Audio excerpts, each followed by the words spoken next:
Today I will be describing my process of painting a still life of fruits on a table, the still life in this case being part of a portrait of an old lady gesturing just behind the fruits. But first I'll give a quick rundown of how we got to that point in the painting so that when I pick it up in video in a few seconds it will be easier to follow. On your screen right now is the outline stage of the painting. So the brown background that you see is done in acrylic because it dries really fast, and it's also easy to paint with oils and to draw with chalk on top of it. And the confusing lines on the background are drawn first in chalk, so those are the kind of green lines that are used instead of a grid, although a grid can do a similar job.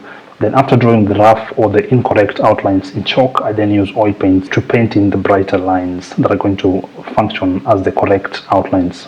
Following those outlines, I then create the underpainting or the grisaille in acrylics once again. After covering the whole canvas in an acrylic underpainting, I then start creating the final layer in the order of how far away they are from the eye. So in this case, the wall behind the lady is going to come first. Then on top of that, we're going to paint the lady. Then after the lady, it will be the table.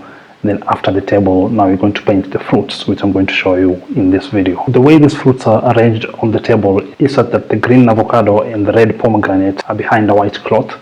So still going along with the theme of painting what's behind first, I'm going to start with those two, then we'll move on to the cloth. I started recording this part after painting the avocado, but I painted it in the exact same way as I'm painting this red pomegranate. So in the same way I'm using red to paint this different colored sections, if you substitute that for green, then you have exactly how I painted the avocado that's behind it.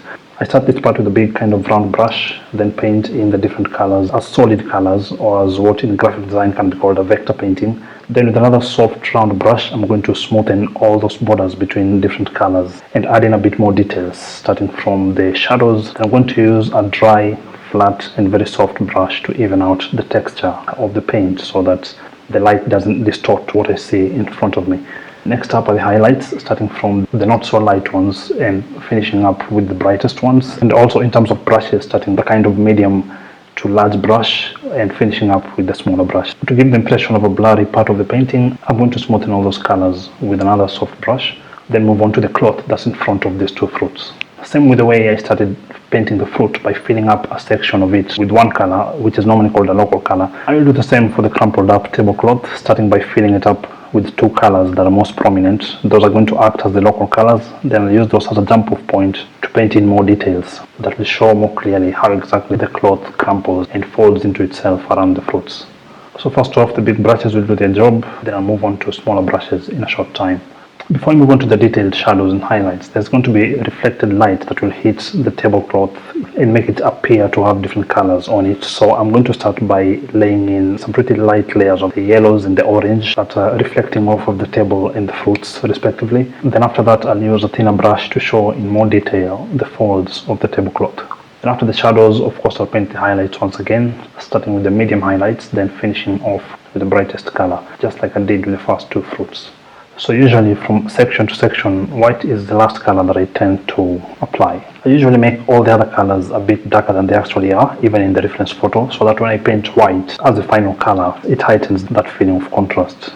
Then using another soft round brush, I'm going to smoothen out all those borders between different colors so that the blur and focus effect is uniform across different sections of the painting. And sometimes, as you can do in pencil or charcoal drawing, I also use my finger to smoothen out or to blur some of these borders. After doing that for all parts of the tablecloth, I'll now move on to this half-cut avocado, starting with the mesocarp or the edible part, which I'm going to paint in this kind of light green. And to achieve this color, I mixed a bit of green with white and yellow. A flat brush like the one I'm using in this section is also perfect because it allows me to create those crisp borders that will differentiate between the avocado and the tablecloth or the table behind it.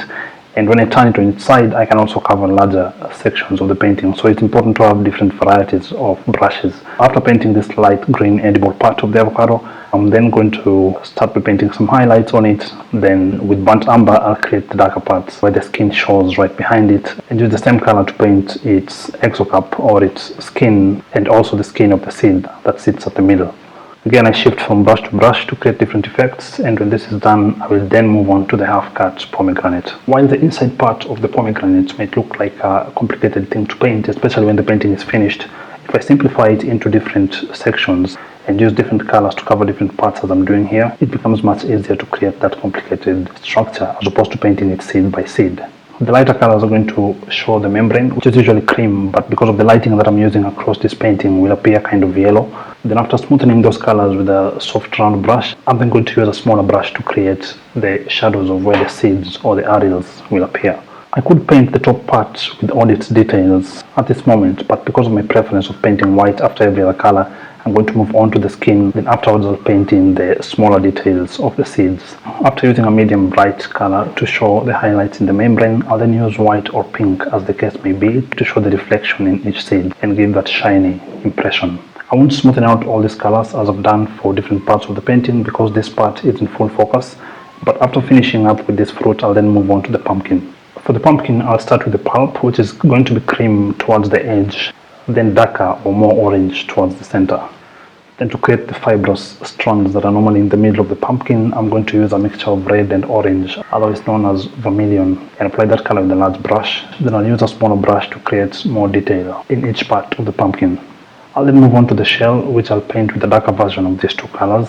And to create this, I'll simply mix it with a little burnt umber, although any other darker color that I was using as the shadows in every part of the painting can do the job just as well. After spending some time putting in the texture of the fibrous strands and showing where the seeds are, or where the seeds used to be for some of the parts, I'll then move on to the highlights. This is the same process to how I painted the pomegranate before, and it uses the exact same color. So after repeating this process now with the pumpkin, I'll then move on to the final fruit of this still life, which is going to be a full ripe avocado with a darker skin than the one at the back. So that's why it's going to look a bit browner than the skin of the avocado I started with. The dark color that I'm using is the same throughout the painting, so this is burnt umber, and after creating detailed shadows, I'll follow those with highlights to create the texture of the avocado peel. The final part of the painting will then be to smoothen out all these colors because this part is not in focus, and this will then give us that illusion of blur and focus that normally shows distance. When the painting is done and now you can see the old lady and the table behind and below the fruits, it's now time to varnish it, and this is obviously done after the painting is dry, so this is about a week after I finished painting the last of the fruits. The purpose of varnishing it is simply to protect the surface and also to make it look even, because sometimes oil paints dry differently, especially if you paint in many different layers or if you use different brands of oil paints. And now we have in front of us the complete painting, which I titled The Warning, and I fashioned it after an older painting by Caravaggio called The Cadshops. So that explains the positioning of the table and the model as well, but my painting has a different story, which is a story for another day. In any case, I hope you enjoyed watching this process, and if you have any questions about it, please feel free to leave them in the comment section. Thanks for watching the video, and I hope to see you in the next one.